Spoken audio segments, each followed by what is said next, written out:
ይቅርታ ያርጉልኝ። እኔ በጣም ማለት እንትን አለኝ ከበደኝ ጋሼ። በጣም ከዚህ በፊት እኔ ብዙ ነገር ሆኛለሁ። እኔ እንደዚህ ሆኛለሁ ብዬ ማለት አልፈልግም፣ ግን በጣም እኔ ጋሼ ከአቅሜ በላይ ሆነ እና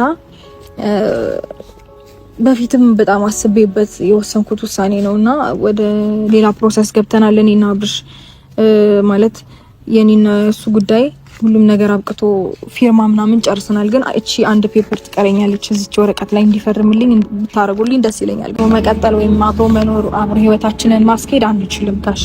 እንዲጸድቅ ፈልጋለሁ የኔና እሱ ፍች። ወረቀቱ ሊዮ እስኪ በቃ ማለት አልቋል ሁሉም ነገር። አንድ ፊርማ ነው ይቀርባል። እስኪ አቋይ ቆያራ ሊዮስ እስኪ ግድ የለህም ፊርማውን ከታች ነው የሚያስቀምጡት እነሱ ራሳቸው እንትን ያሉት ነገር ሩትዬ። እኔም ሳትጨምሩ ራሳችሁን ተጻጽታችሁ ራሳችሁን ጨርሳችሁ ሰው የለም እንዴ? እኔስ በዚህና አይነት እኔ በቃ እንደማንም ሰው እንትን አላላችሁኝ ማለት ነው። እኔ ይሄ ልጅ እኮ አሁን ማለት ነው ካይምሮ ነው ያለ አይደለም። ልጄ ምን እንደነካው እኔ በቃ ባውቀው ነገር የለም። ልጁ በእጄ ከገባ በኋላ የምንሰራው ስራ የቤት ስራ እንሰራለን። እሺ በእኝ እኔ ግድ የለም ጌታ። እኔ በቃኝ ጋሼ፣ እውነት በቃኝ። እኔ እንጃ ጋሼ፣ እኔ እርሶን ማስቸገርም አልፈልግም። እኔ እርሶ እየደከሙ ነው። በታትኛለሁ። ለቤት ስራ ሰርቻለሁ። እኔ አራጋቢያ ታያለሽ። አንድ አራጋቢ አይኖርም። ለምን የቤት ስራ ሰርቻለሁ። መጨረሻ ነው ሰርቻለሁ እኮ ውጭ አልኩ መስሎሻል እንዴ? አብሬ ማለት ነው አብርሃም ማለት ነው። አሁን ወዲህ ወዳም እንደማይ ነው ያደረኩት። በቃ ወዲህም እንዳይ ወደዛም እንዳይ ቀጥለጥ ብሎ በቃ እንድራመድ ነው ያደረኩት። በምን አይነት እንዴት ችለው እንትን እኔ አለኝ የአባትነት ዘዴ አለኝ። በአባትነት በጣም አሳዛኝና ጋሽዬ በጣም ያስደነገጣቸው የሩታ ወረቀትና እንዲሁም እዩ ኢንተርቴይንመንት ሲያጨበጭብ በገሃድ እያየነው ነው።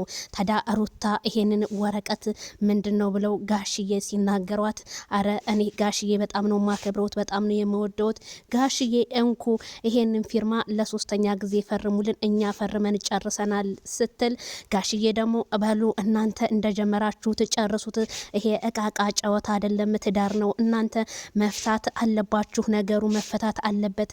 እኔ አብርሃምን ደግሞ ወደ ራሱ እንዲመለስ አድርጌዋለሁኝ በማለት ጋሽዬ መልሳቸውን ቢሰጡ፣ ግን ሩታ ፊት ላይ ያለው ነገር ግን በጣም ፊቷ ላይ የሚነበብባት በጣም አሳሳቢና በጣም አስቸጋሪ የሆነ ነገር ቢሆንም በአብርሃም ዙሪያ ያሉ ሰዎች ከጎኑ እንደማይርቁት ያሳያል።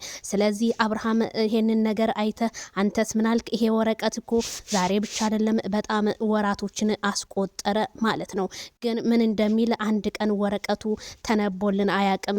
የፍርድ ቤት ይሁን የምን ይሁን ሳይታወቅ የተፈራረምንበት ነው በማለት ሩታ ለጋሽዬ በማሳየቷ፣ ጋሽዬ ግን በጣም አስደንግጧቸውና እንዲሁም በጣም አሳዝኗቸው፣ እንዴት ሊሆን ይችላል ልጄ፣ እንዴት ሁሉንም ነገር እኔ አስተካክለዋለሁኝ በማለት ጋሽዬ ምላሻቸውን ሰጡ። ታዲያ እዩ ኢንተርቴይንመንት ትናንትና ከአብርሃም ጋር አብረህ በልተህ አብረህ ጠጥተህ ስታጨበጭም ነበረ። ተው እንኳን ወደ ራስ ተመለስክ አላልከውም። ዛሬም በማጨብጨብ ይታይብሃል። አብርሃም ያለበት ሁኔታ በጣም አስቸጋሪ ነው፣ ያለበት እንትን ውስጥ ነው ከማለት አንተ ራሱ ጓደኛ ማለት ወንድም ነው፣ ጓደኛ ማለት መካሪ ነው፣ ጓደኛ ማለት የሆነ ቦታ አንድ ሰው ሲገባ መመለስ ነው። ግን አንተ በቪዲዮ ስታጨበጭብ አይቻለሁኝ። እዛም እዩ ኢንተርቴይንመንት አንዴ አክስቷ ጋር አንዴ ሩታ ጋር እላችኋለሁ። ቤተሰብ እንግዲህ ሰላሙን ያንጣው አብርሃም ይድረስ።